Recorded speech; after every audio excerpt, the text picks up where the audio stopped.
Monday morning's magnitude 4.7 earthquake in Riverside County was followed by more than 100 small aftershocks that radiated northeast, indicating that the quake occurred on a secondary fault of the San Jacinto Fault, according to the U.S.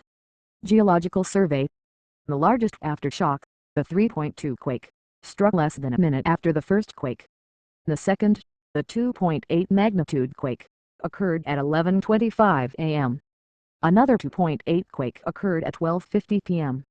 The vast majority of the aftershocks were largely imperceptible, with magnitudes smaller than 2.5. Valleys and other low-elevation areas feel the effects most strongly, said Susan Hawk, the USG's seismologist.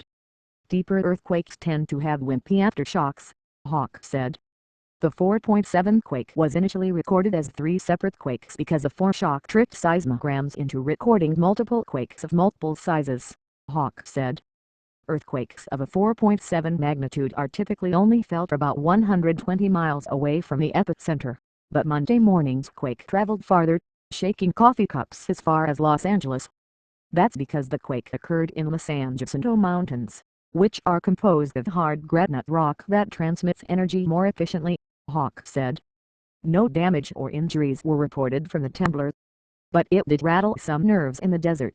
Minnesota transplant Shannon Haber said that even though she lived here since 1996, she definitely has not gotten used to earthquakes. I was just a little frightened, Haber said. There was small shaking and it made me nervous because I'm 23 floors up. Haber was working in Los Angeles Unified School District headquarters in Westlake when the earthquake shook at 9:56 a.m. more than 100 miles away in Riverside County.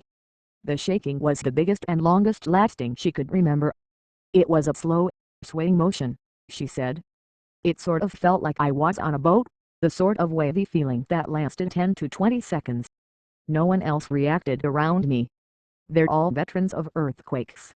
In about 10 customers had sat down to a late breakfast at a diner 371 when the quake struck about 20 miles away. Nothing was broken and no one was hurt, said diner 371 waitress Michelle Pagarone, 30, who was stocking tables with napkins when the quake struck.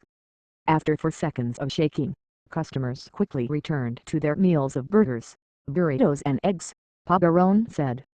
Everyone just kind of looked up, then looked at each other, and that was it, Pagarone said.